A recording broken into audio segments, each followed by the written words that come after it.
Okay. Hello, everyone. Thank you for joining us for our next seminar of 3CQ events. Today we have Professor Rainer Verch joining us from the University of Leipzig. Rainer is a professor who specializes in quantum field theory and curved space-time, non-commutative quantum field theory, and relativistic quantum information, particularly looking at quantum fields and local measurements. And today we'll be talking on causality violations in QFT based on a recent joint work with Albert Much. Dana, please take it away. Yeah, okay. Thank you for the invitation. And so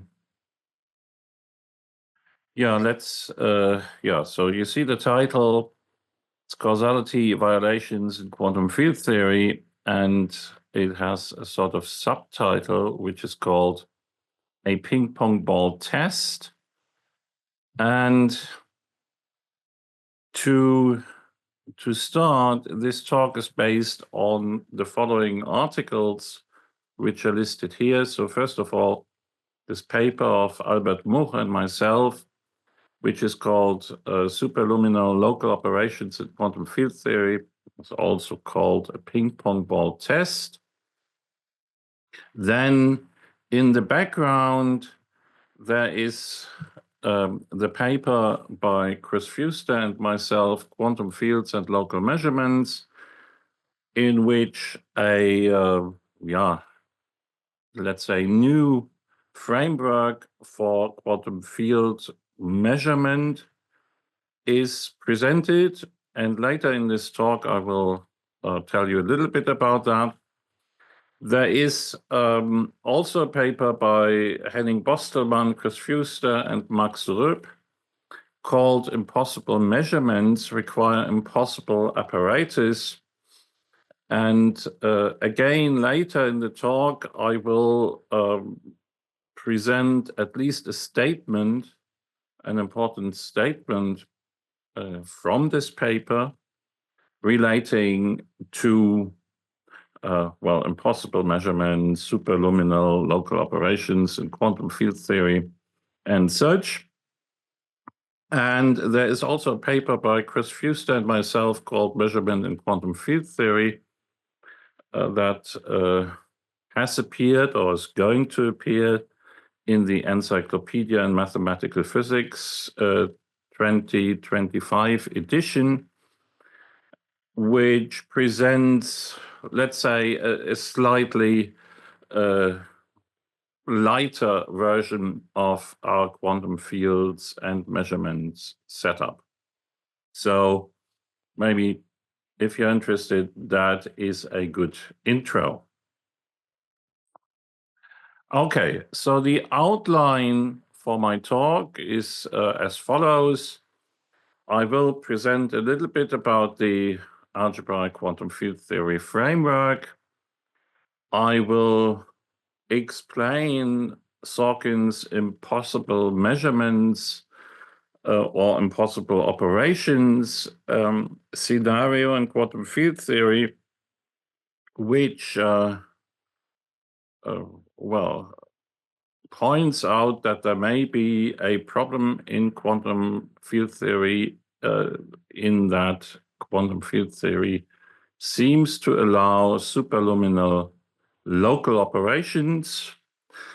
Then, however, I will explain that the same kind of local superluminal operations you can also have in classical relativistic field theory. This is what I call the ping-pong ball test. So this potential pathology that Sorkin has pointed out in quantum field theory or about quantum field theory is, well, actually not just confined to quantum field theory. And then I would like to discuss a little bit the absence of superluminal operations in the framework, our framework, Chris Fustis and myself, approach to quantum field measurement. Yeah, I hope I get there actually within the next hour or so. Okay, but let me comment a little bit on what I mean by ping-pong ball test. So what's a ping-pong ball test? So I learned the ping-pong ball test from Reinhard Werner, at least in this kind of oral version. Maybe you find it somewhere else as well. This may not be exclusive to Reinhard Werner or his community. And it says, when someone presents a paradox as being rooted in quantum physics, replace the term quantum mechanical particle by ping-pong ball everywhere. If the paradox persists, it is unrelated to quantum physics. And this is what I'm going to do about this Sorkin scenario. I will replace quantum fields by classical fields, and I will show that the same kind of pathology in the sense of the occurrence of superluminal communication happens there for relativistic classical fields as well. Okay, so let's go on. The first step is to look at algebraic quantum field theory, or in fact, algebraic classical field theory on a fixed space-time manifold. So we consider M, which is supposed to be a four-dimensional space-time manifold. For most of our talk, we can just do with Minkowski space-time. So think of Minkowski space-time if you're not well-versed in general relativity. But actually, it can be generalized, and it could be any globally hyperbolic space-time. And then we have these sets J plus or minus of P, where P is a point in the space-time. And that is the set of all space-time points that lie on any future, respectively past, directed world lines that emanate from P. And one can also do this instead for just a point, for a subset of the space-time, subset S, simply by taking the appropriate unions of these sets. And then one gets J plus of S, which is called the causal future of S, or S minus of S, which is called the causal past of S. So you can depict this, let's say, for Minkowski space-time, the J plus here of a point which sits here in the center of this coordinate system, and then the boundary of this future causal future set of the point J plus is here indicated green, and the J minus is indicated red. And there are also sets which are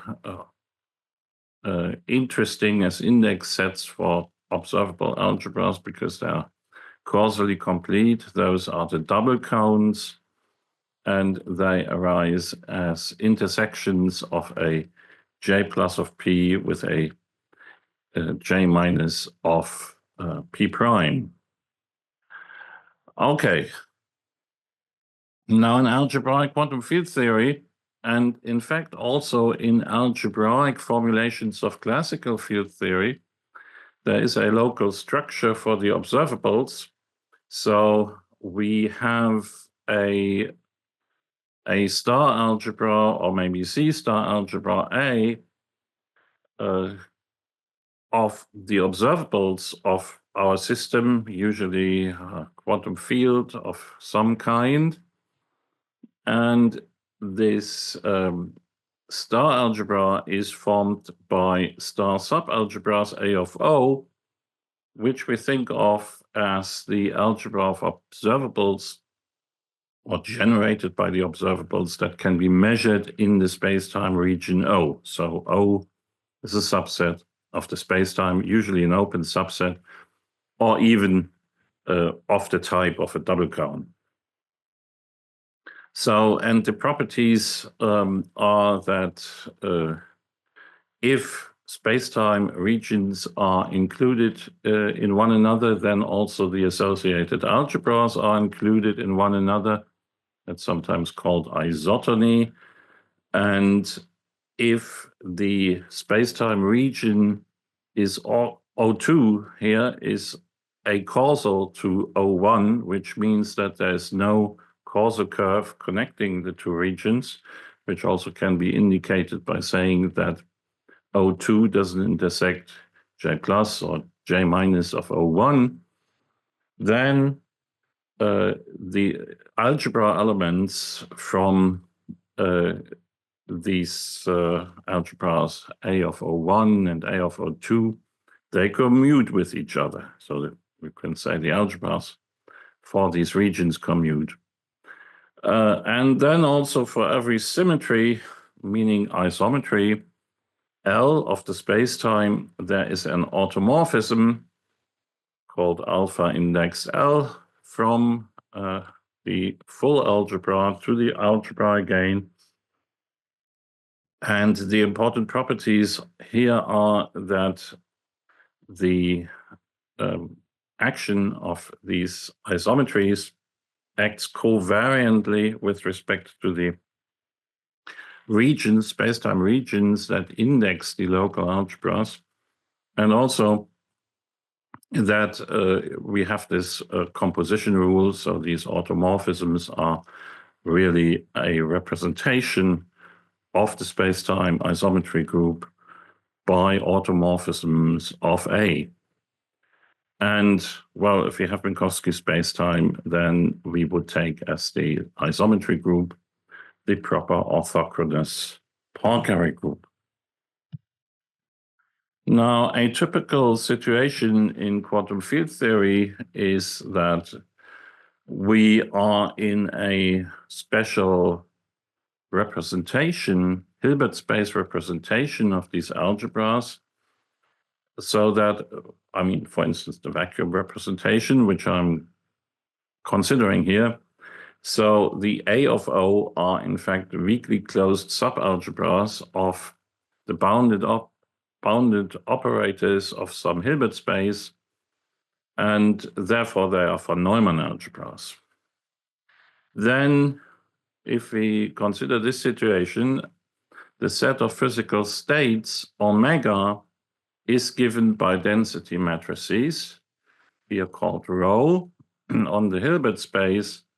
So the expectation value of A, an observable in this state, omega, is given by trace rho A. And also in this situation, let's say we have a vacuum representation. In the case of Minkowski spacetime, then the automorphic action of the spacetime symmetry group is implemented by a continuous unitary group representation of the symmetry group. So there are representers, unitary representers U index L, and the adjoint action of those gives us the automorphic action of the spacetime symmetry group. There's then also, by assumption, a unit vector in the Hilbert space, which is left invariant by this unitary action of the spacetime isometry group. In this case, the proper orthogonal Poincare group. And static and geodesic time translations have positive generators. That's sometimes called the spectrum condition. So if we have, for instance, in Minkowski spacetime, UT, which implements the time shifts of an inertial time coordinate, and if these unitaries UT are given by exponent of ITH, then H is the self-adjoint generator of this one parametric unitary group. and it is required to be positive. So that is to hold in all inertial frames, and that is called the spectrum condition. Okay, we will actually not need all of this, but just to say, this is what you would usually consider on Minkowski spacetime. I mean, for quantum field theory and vacuum representation on Minkowski spacetime. And I basically adopt this setting. So this is completely standard. It's the standard Hardcastle setting for quantum field theory, algebraic quantum field theory in Minkowski spacetime. Now, here is something that you may know, particularly if you are well trained in quantum information theory. First of all, the concept of a channel. A channel is a CP, completely positive map from A to A, our observable algebra, and it's typically of this form, Krauss form. T of A is sum over J, Wj, A, Wj adjoint. And you would like to have that this sum on the Wj adjoint is bounded by 1. Now, a non-selective channel actually has the property that the unit operator is mapped to the unit operator. Here we will always consider non-selective channels. Now, in quantum field theory, we have this localization concept, and we can also define a corresponding localization concept for channels. So a channel T is localized in some space-time region. We think of it as a double cone. Usually, if the local algebra corresponding to the region under the channel is mapped back into this space-time region with the same localization region. And if the channel acts trivially on observables, algebra elements, which come from algebras which are localized in the causal complement of O. Now, there's also the dual object to an operation, and that's to a channel. That's the operation. So it's a convex map on the state space. Remember, here states correspond to density matrices, and that arises as a dual of a channel in this way here, a channel is non-selective, respectively localized in some space-time region, if so is the pre-dual of the channel, or the pre-dual of the operation, so the channel T, which induces the channel, the operation, sorry. Okay, now the simplest example of a non-selective channel that is localized in some space-time region is simply taking the adjoint action of a unitary from a local algebra. So this has the required properties. In particular, if you have two causally separated regions, OA and OB, then any unitary operation which is induced by a unitary or unitary channel localized in the algebra of region OA has no effect on A of OB, and that's indicated here. So take any state omega, apply the channel on it, which means apply the operation on it, which actually means applying the channel on observable B. B is taken from the OB algebra. Then well, you write down what this is, and since the U is taken from A of OA, this U and the B commute, and you see there is no action on, I mean, with respect to observables which are taken from this algebra of space-time region OB. So here you have a sketch of this situation. OA is causally separated from OB. And now the question arises if all such local unitary operations can be physically performed. Okay, what can one say about that? Well, if they could, then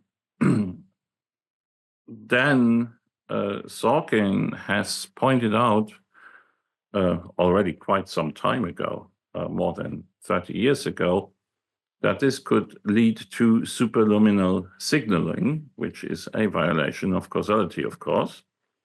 And so here is a slight variation of the situation which Sorkin has considered, but it's really very slight, and it's done so for a purpose. But anyway, what we have here are three space-time regions depicted as double cones. So one, which is called double cone of Alice, then double cone of Bob, and then the green one is double cone of Charlie. And the point is here, you see the double cone of Alice and the double cone of Charlie, they are causally separated.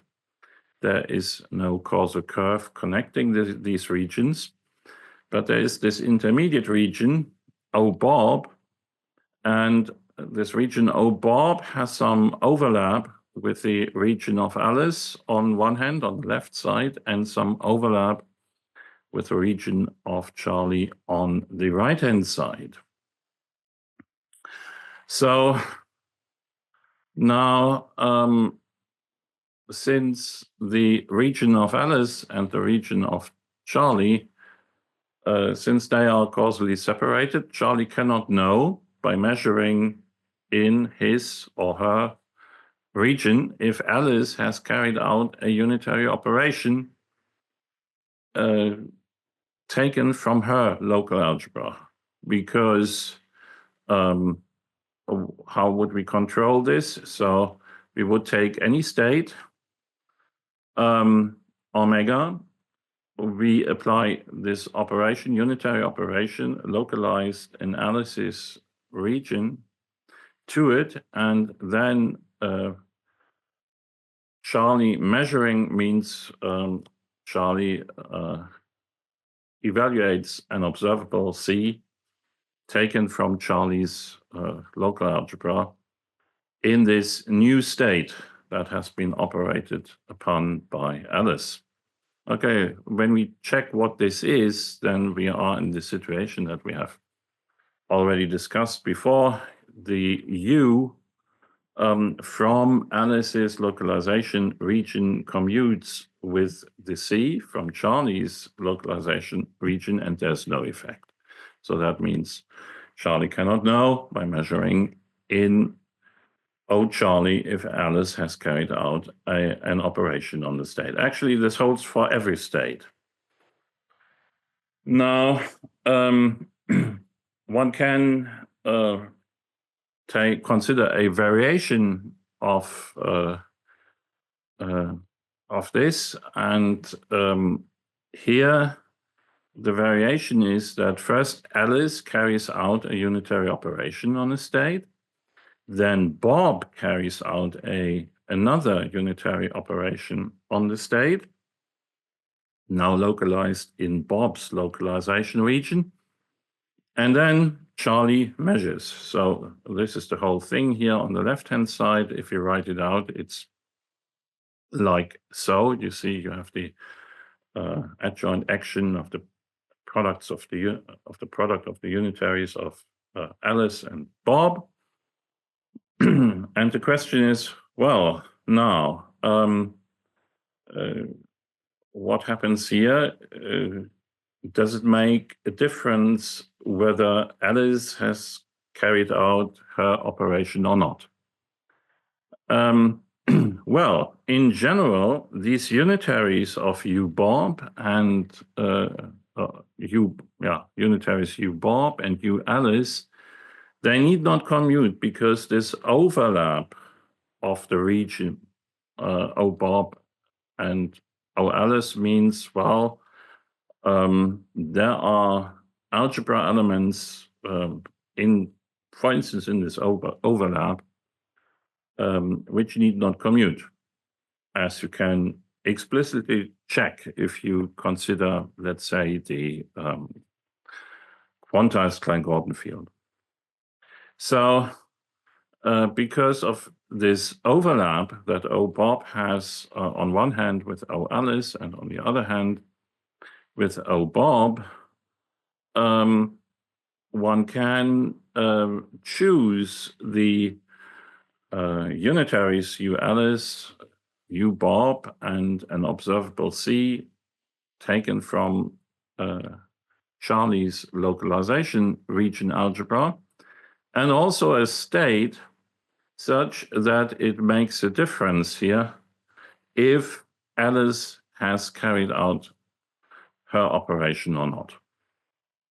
And this means Charlie can determine by measuring the observable C in the localization region O Charlie if Alice has carried out an operation in her localization region, provided Bob carries out a suitable operation in this intermediate space-time region.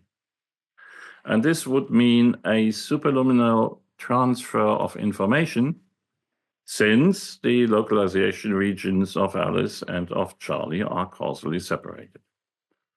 So Sorkin has given an example to this effect, and then later, actually much later, other authors have also provided other examples a bit more geared to quantum field theory. Now, the point is here that this action or operation, unitary operation of Bob, amounts to a superluminal communication channel between, well, the laboratories of Alice and Charlie, which certainly is unphysical.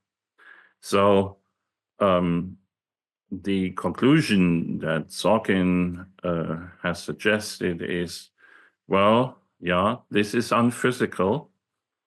And therefore, if these operations are theoretically possible in the theory, one would need additional rules to exclude them.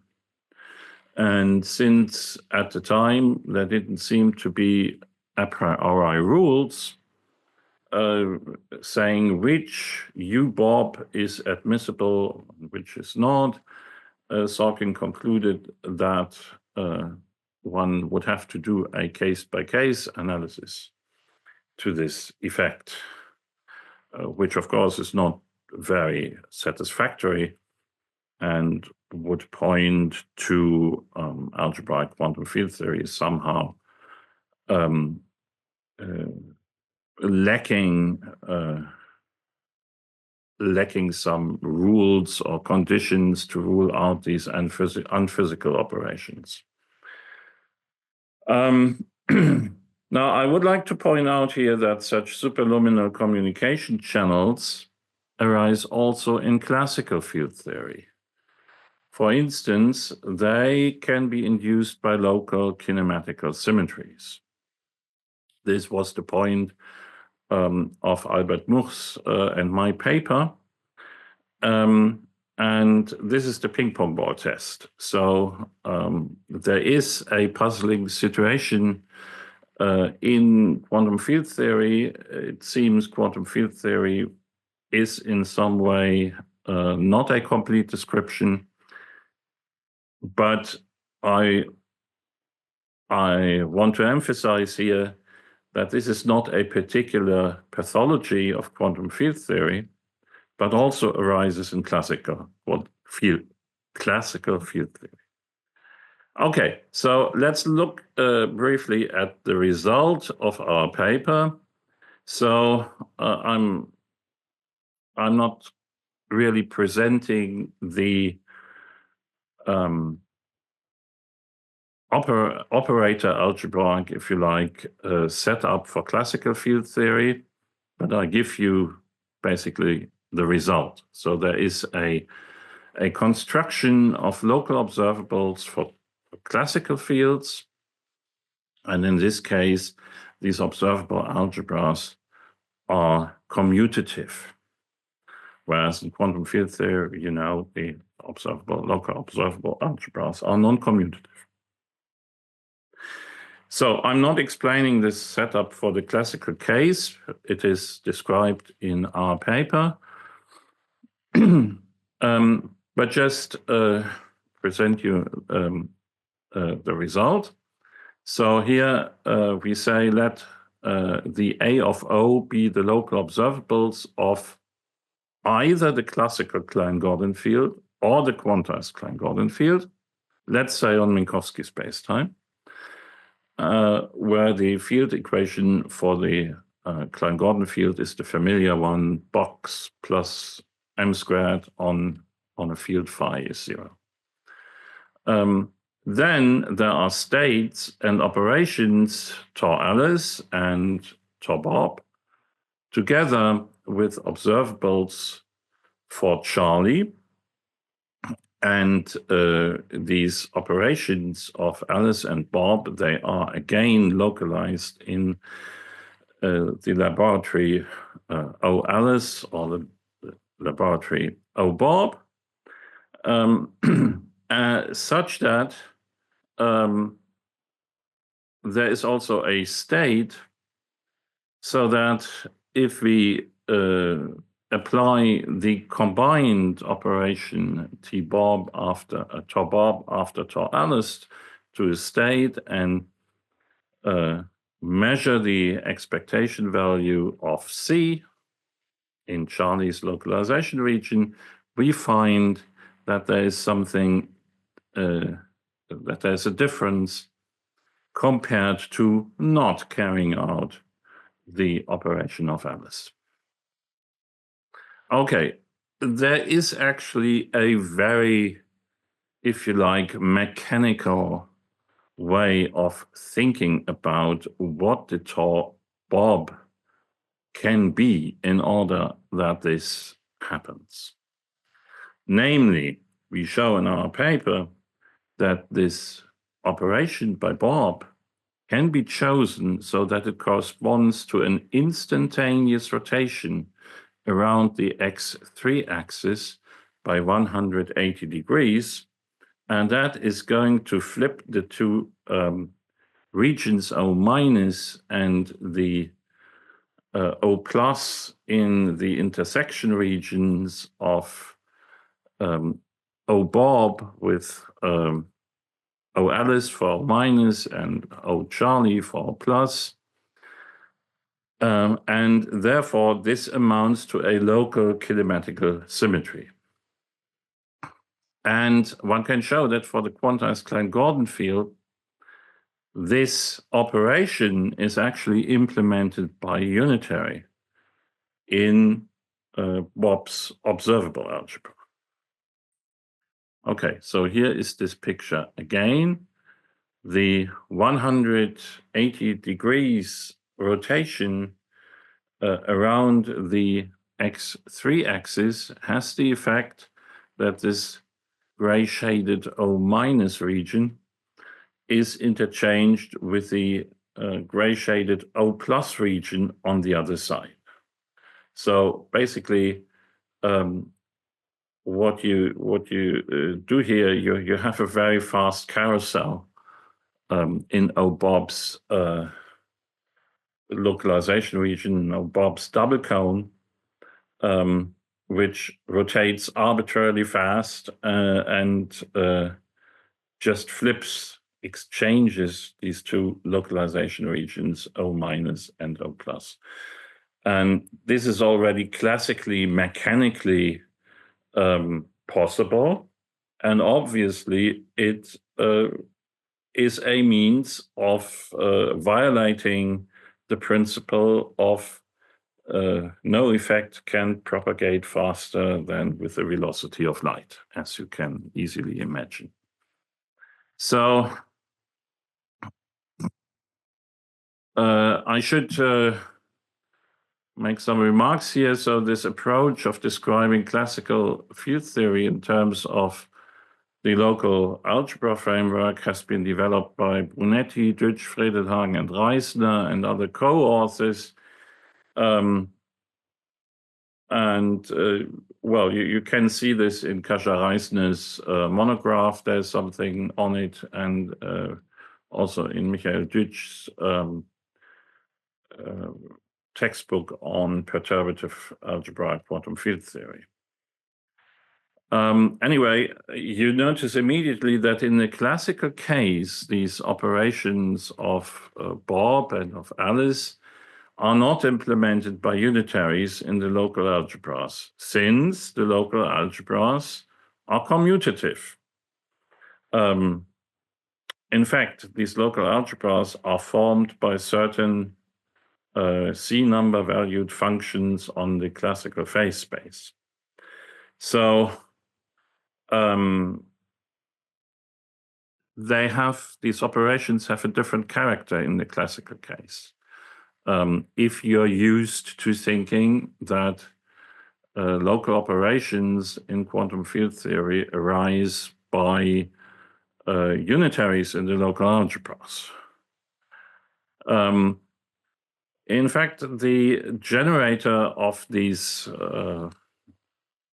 local operations in the classical case, like these instantaneous rotations or instantation rotation around an axis for some angle, can be obtained with the help of a Peierls bracket, generalizing the Poisson bracket of Hamiltonian mechanics. And what you put in, obviously, is the generator of the rotations, which you should know in the quantum mechanical case from quantum mechanics, obviously, but it has obviously also a classical counterpart, which you can use in classical field theory. And this is what we have done in our paper. And so the same kind of violation of causality, if you wish, you see also in the classical theory of the Klein-Gordon field. So the point here is that you have kinematical symmetries in your theory, which in quantum field theory are implemented by unitaries from the local algebras, which, however, you cannot use as physical operations. They don't come about by really interacting with the degrees of freedom of your system in a physical way with the local interaction. And so you have to distinguish between, for instance, passive transformations, which amount to such passive symmetries, kinematical symmetries of the theory, which in a sense are redundancies of the description of the system. And the symmetries or active transformations that you can really carry out on your system. And for those, of course, this principle of no superluminal signaling has to apply. Okay, now let's look at this FV framework for quantum measurement, at least very superficially, because one could go into more detail here. Maybe one should go into more detail here, but I don't have the time. So we start with a QFT A, having local algebras A of O, and we regard this quantum field theory as a system that we are interested in somehow. And then there's also another quantum field theory, which we call P, with local algebras P of O, that we call the probe. And we can combine these two quantum field theories into a new quantum field theory, which I call Q, which is formally the tensor product of the two. So the local algebras Q of O are P of O tensor product A of O. And this is uncoupled. There is basically these two quantum field theories, they live by themselves in the world, and they are there, but at this stage, they don't take notice of each other. Well, however, the idea is to measure the observables of the system by coupling the system dynamically to the probe in a specified interaction region, spacetime region, OI, I for interaction, and measuring observables of the probe in joint states for system and probe. And now you might wonder, well, why do this? Isn't this a bit much? And yeah, in case you're wondering, this is actually a common practice in elementary particle physics. So we basically have detectors that are sensitive to electrically charged particles like electrons or to photons. This is basically what we have as laboratory equipment. Now, how do you measure neutrinos, for instance? You don't have direct neutrino detectors. So remember, these detectors, they correspond to the observables, right? So you count detector clicks, get statistics. So a detector is a particular observable, if you like. So, but now for neutrinos, this doesn't work so well. And you must first bring the neutrinos into interaction with other kinds of particles for which there are detectors. And if you look up how you measure neutrinos, you see this is actually quite complicated. But certainly there is, before you can measure anything, an interaction of the quantum field theory which describes neutrinos, that would be your system, with other quantum field theories containing degrees of freedom for which you actually have detectors, and that would be the probes. And as I said, so for neutrinos, this is particularly complicated. Anyway, the effect of the coupling is described by what we call a scattering morphism. So this is a morphism, automorphism on the Q algebra of these combined systems. So idea is bring them into interaction, and the interaction is only active in a bounded space-time region. Yeah, interaction being only active in a bounded space-time region, that is a gain, let's say, a natural characteristic of elementary particle physics. Elementary particles only interact if they are very, very close together. And now you basically mark one space-time region where such interactions take place and disregard the others in this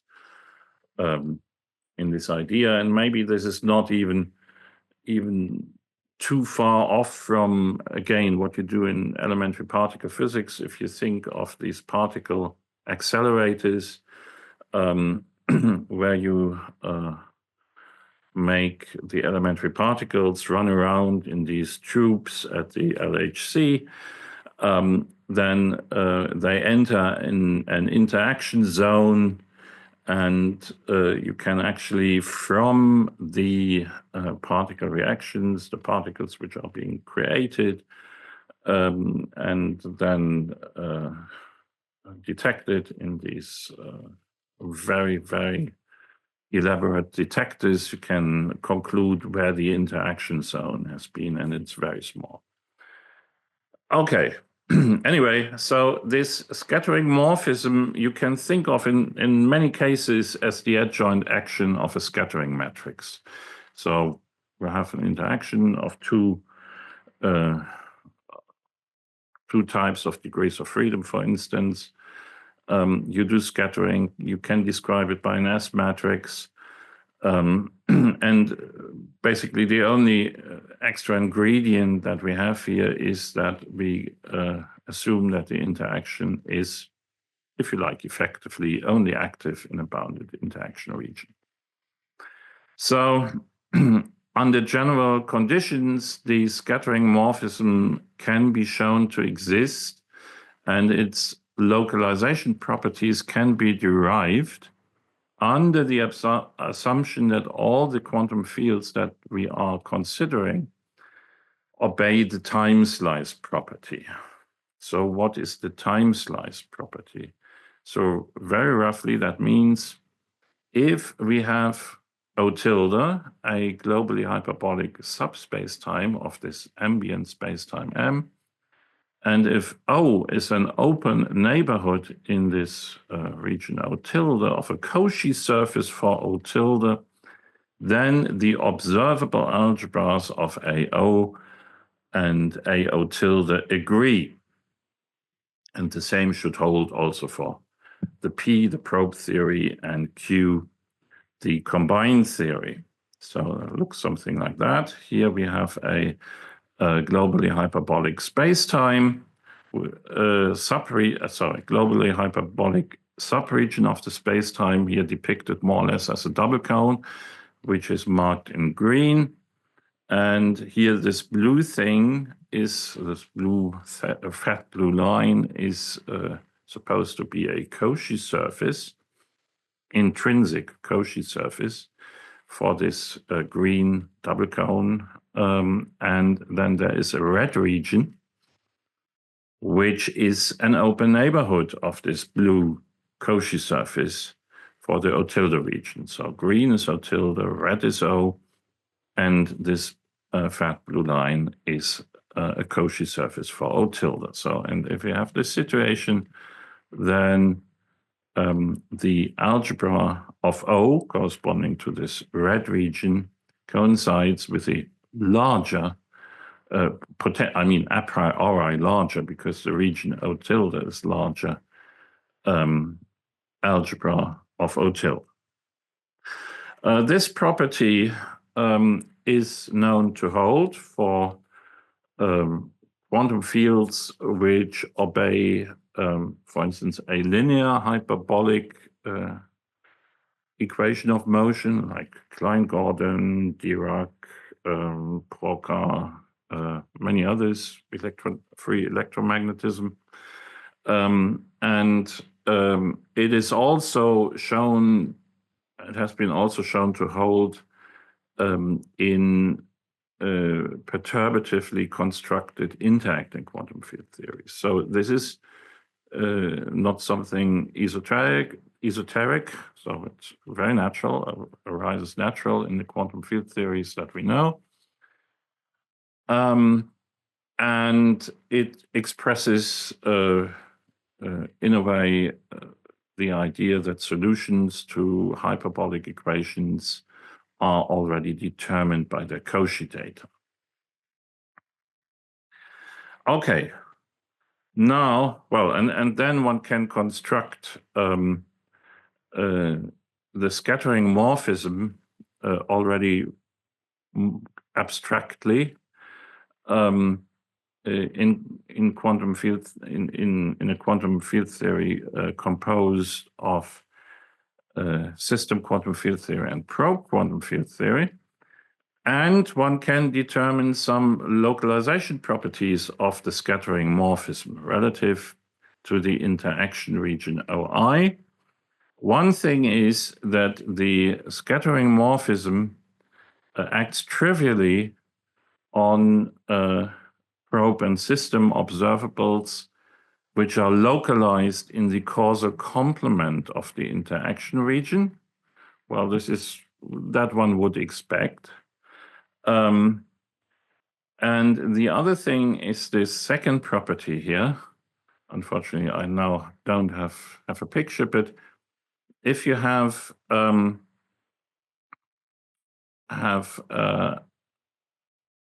region O+, which basically does not lie in the causal past of the interaction region, it need actually not be causally separated from the interaction region, but just does not lie in the causal past, then the action of the scattering morphism on elements of the composed of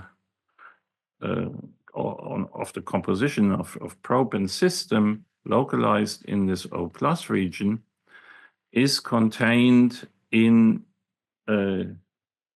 this Q algebra of the causal past of the O+ region, which means that in this case, at least to the past, but that depends on how the scattering morphism is constructed. And in this case, it is constructed as a backscattering morphism. One could also do it the other way around, and then the roles of plus and minus would have to be exchanged. But in this case, it means that even if we have something that lies in the future of the interaction region, then the scattering morphism does not increase the localization of such observables acausally to the past. This is on one hand remarkable. It's again a consequence of this time slice axiom. And this is absolutely instrumental for the result of Bostelmann-Fuster and Rupp that I will present towards the end.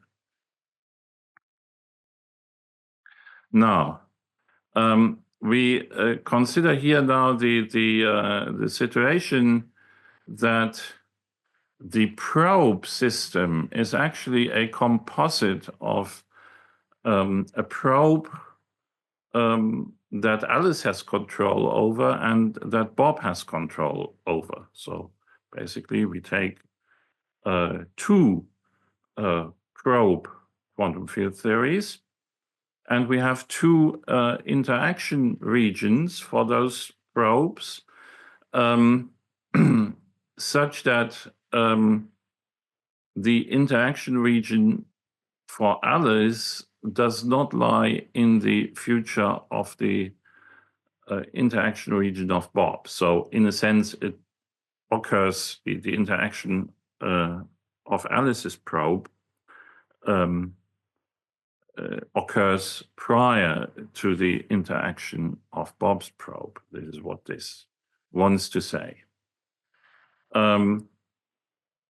Now, we have the total scattering morphism theta as before, where we consider this composite probe as the probe, and it then has this interaction region, which is the union of the interaction region of Alice's probe and Bob's probe. And we also have the scattering morphisms, which are induced by Alice's and Bob's interactions, probe interactions with the system. Namely, we sort of tensorially extend these to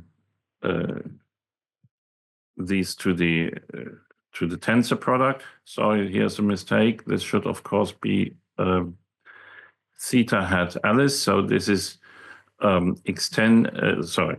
should be Bob's extended morphism.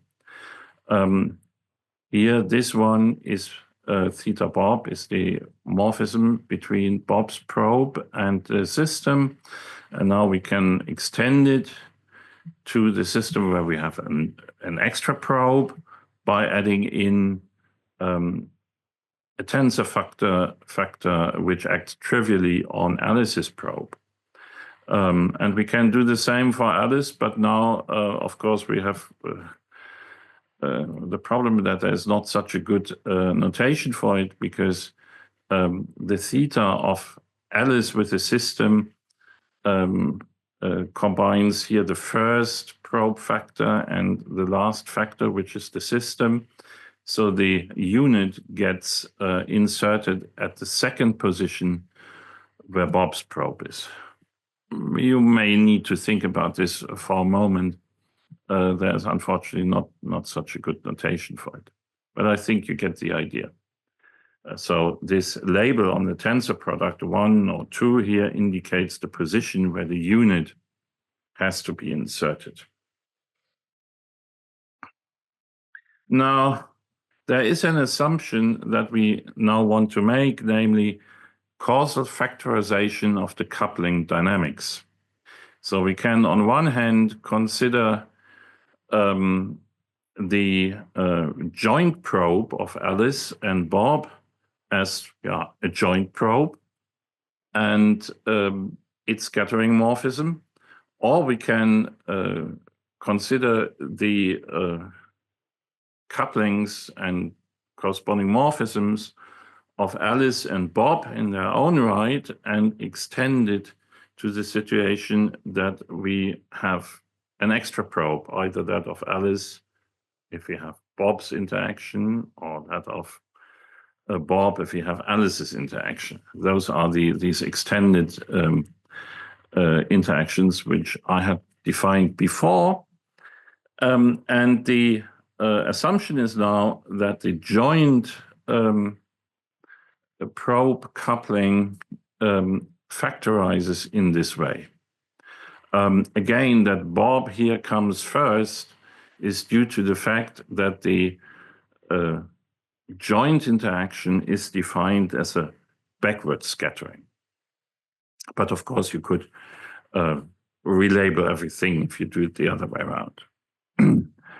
Okay, now let's consider a state omega on A and the state sigma Alice on the probe quantum field theory of Alice, and similarly a state sigma Bob on the probe quantum field theory of Bob.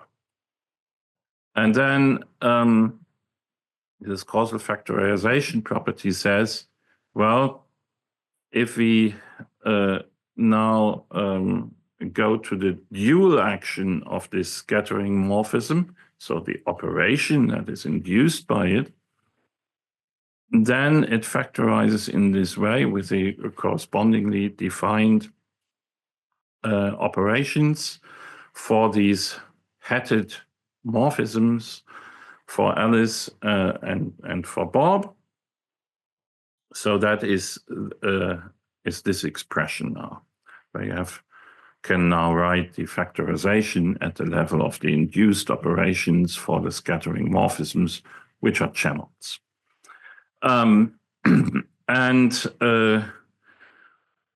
Again, this causal factorization of the coupling dynamics is not a dramatic or artificial thing. Actually, causal factorization of localized dynamics typically holds in quantum field theory when you have point-like interactions. And it is actually a variant of what's called Bogol-Yubov's formula, which is often used in quantum field theory if you perturbatively want to construct the scattering matrix. Now here the right-hand side of this last equation expresses the expectation value of an observable C in the algebra A, the system algebra, on the state omega after first Alice couples that state dynamically to her probe, having prepared the probe in state sigma Alice, and evaluates her probe on the observable 1, followed by Bob coupling his probe in state sigma Bob, and evaluating on his probe observable 1. And evaluating on 1 means forming the partial trace or the corresponding partial state on A. Okay, and this procedure results in operations of the full state, but on taking partial states, it would now induce operations only on omega. Actually, we have investigated that in greater detail in our paper, Quantum Fields and Local Measurements, but I skipped this here because it would require to introduce quite a bit of more notation and to extend the framework even further to Davis-Lewis instruments, which is very neat and generalizes things considerably so that you can do even a lot more. But here, for the purpose of this talk, I won't do this. Anyway, with this notation which I have introduced, we get to the theorem which has been presented by Henning Bostelmann, Chris Fuster, and Max Rüb, and it goes like that. So let the space-time regions omega Alice, omega Bob, and omega Charlie be as before, where, as you recall, omega Alice and omega Charlie are causally separated, and we have this in-between region O Bob, which has overlap on the left-hand side, if you wish, with O Alice, and on the right-hand side with O Charlie.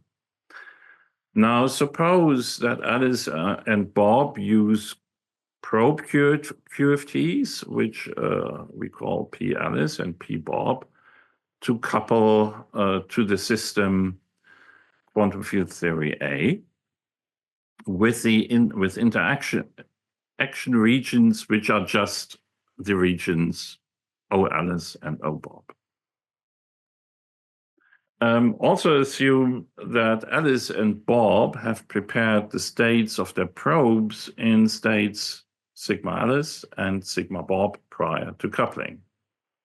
So what they do now is they apply the coupling, they apply the induced operations, and what we then find is that first carrying out the Alice operation followed by the Bob operation on this, if you like, initial state where the probes are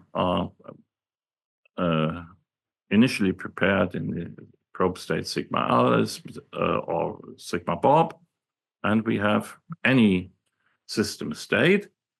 And we evaluate this on the probes, always with a unit, and then we measure basically the results after taking the partial state on the system in some observable C, where C is localized in Charlie's region. And the effect is that this is the same as if Alice doesn't do anything.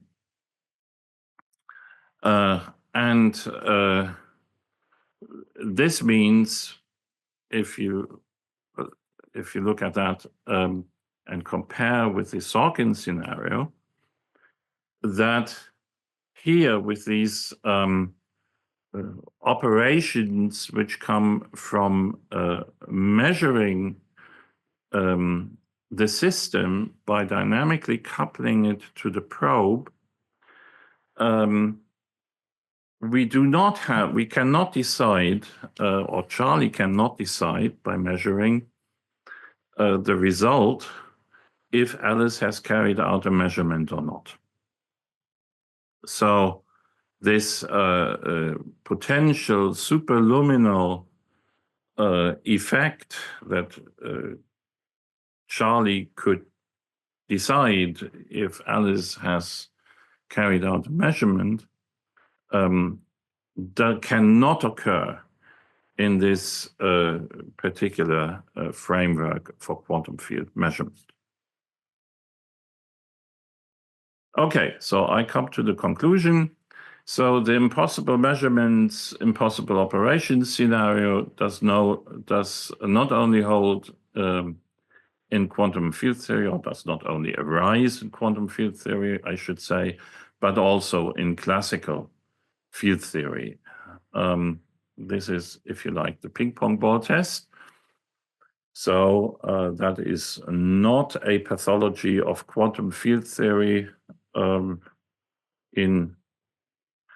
its own right, if you like, but it also occurs in classical field theory. So if there is anything lacking in declaring which local operations are physical and which are not in quantum field theory, then this goes also for classical field theory on the same account. There are superluminal local operations also in classical field theory, so saying basically the same thing. For instance, by local kinematical symmetries, I have used these very, very rapid rotations around a spatial axis. Not all local operations in quantum or classical field theory can be actively carried out. For instance, those ones. You cannot rotate something arbitrarily fast. These are not physical operations. They are not active. They are passive, if you like, and indicate more or less a redundancy in the description of the theory. One of the takeaways is that elements in the local algebras should be interpreted as observables and not as implementers of local operations. In a way, this is already clear if you compare with the classical situations where, due to the fact that there the observable algebras, the local algebras, are commutative, they simply do not carry implementers of local operations, except trivial ones. So the local operations come about differently. And that should be treated at an equal footing in quantum field theory then. There is sort of a coincidence in quantum field theory that the local observable algebras are so large that they do contain the implementers of local operations. But you could say, well, this is sort of maybe not the initial meaning of the local observable algebras, but comes about as sort of a coincidence. You find then in hindsight that the local observable algebras are so large that they contain the generators of local operations, including those which are unphysical. So on the other hand, local operations induced by the local measurement scheme in this FV framework, they do not feature the Sorkin scenario. That means there are no superluminal communication effects occur, which is nice. And actually, one can say quite a bit more in that framework. And probably this is one of the, maybe missing pieces in defining now which local operations are physical and which are not. Okay, that is all that I have for today. Thank you for your attention. Excellent. Thank you very much, Lena, for that great talk. Do we have any questions from people in the audience?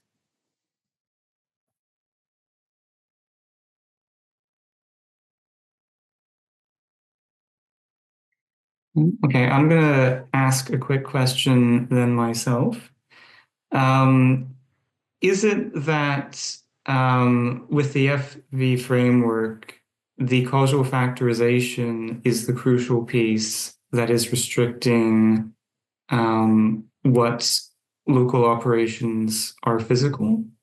Is that how we should understand? In a way, this is one, so to say, one of the ingredients, but also the time slice axiom. So in particular, this this second point here, this last point here, restricts the acausality that can be caused by the scattering morphism. So you can say towards the past, the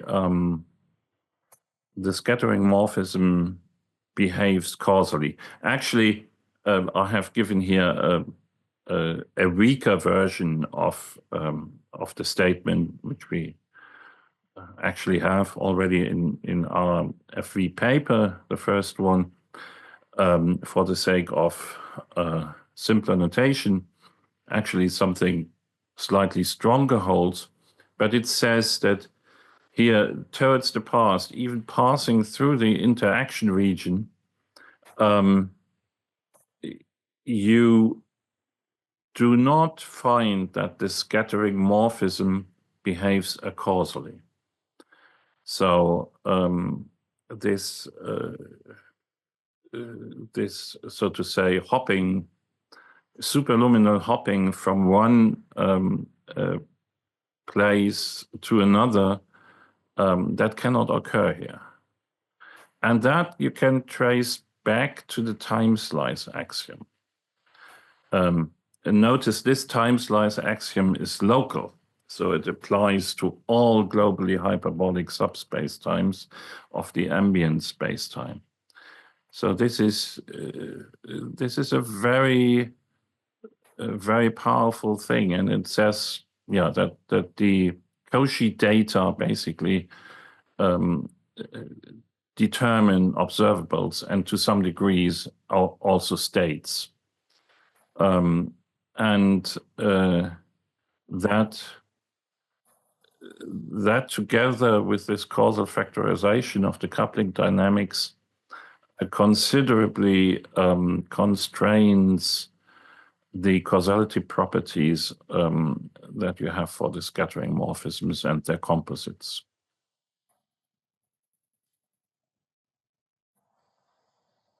Okay. Thank you very much. Okay, Jose? Hi, Rainer. Thank you very much for the talk. It was great. I actually wanted to ask maybe a very basic question. When you define localized operations, on top of imposing that the result of applying the channel on operators that are supported in regions that are spatially separated from the region where the operation is localized, well, there should be the identity, right? But you also impose that when the map is applied on the algebra of the region, the result should stay in the region. And I wanted to ask how how restrictive or how important do you think that condition is? Because to me, it feels like, well, maybe why shouldn't it be possible that maybe I'm understanding operations when they are selective as also the result of maybe getting information about some particular feature, right? It doesn't sound too unreasonable to think that, oh, maybe I can measure something on a region. I'm actually getting information about something that is in my past, right? But maybe not necessarily an operator that is in the same algebra of the region where I'm performing I the understand what operation. you want to say, I believe. It is a good question. I think that requiring that the channel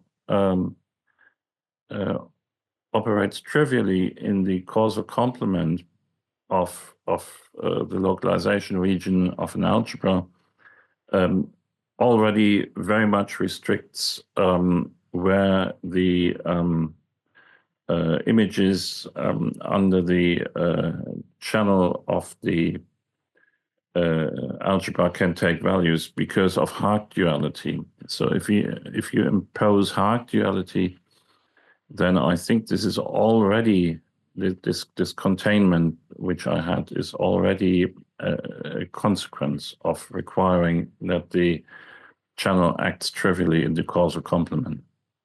And actually we impose Hart duality in our setting throughout, basically. I haven't mentioned this here, but this is what we do. I think there is not too much room left. Once you impose Hart duality as well, there's not too much room left. And I know it is. Oh, sorry. Yeah. So basically, it's that. It's just that if Evan, I don't know if you don't mind if I follow up 1 sec. Yeah, please. So yeah, I know that if you impose that the mag is weakly continuous and then you can use cross operators, then for sure what you're saying is true, because from Hart duality you can deduce that the cross operators are part of the algebra of the localization region. Yeah. So then it's what you say. Then it follows, the condition follows from Hart duality and being the identity in the causal complement. But do you know if it follows in a more general way without needing cross operators, so that you don't have to assume the weak continuity? Yeah, sort of. I mean, there is, if you think of superselection theory, and the local operations which appear in superselection theory, I think that there is a similar statement. I don't recall it now by memory, but I think you can essentially do this without cross operators. At least according to my memory, if the operations are non-selective. I'm not totally sure about selective ones. Yeah, I don't know if that opens up a more general possibility. But you would have to do some funny things. So, I mean, usually if you stay in the folium, then more or less you have these operators in the Krauss form, these operations in the Krauss form, or the channels, or limits thereof. So therefore, there's not too much room. If you leave the folium of the vacuum representation, then you have potentially more freedom. But then you have far less mathematical control about what happens. Thank you very much. Do we have any last questions?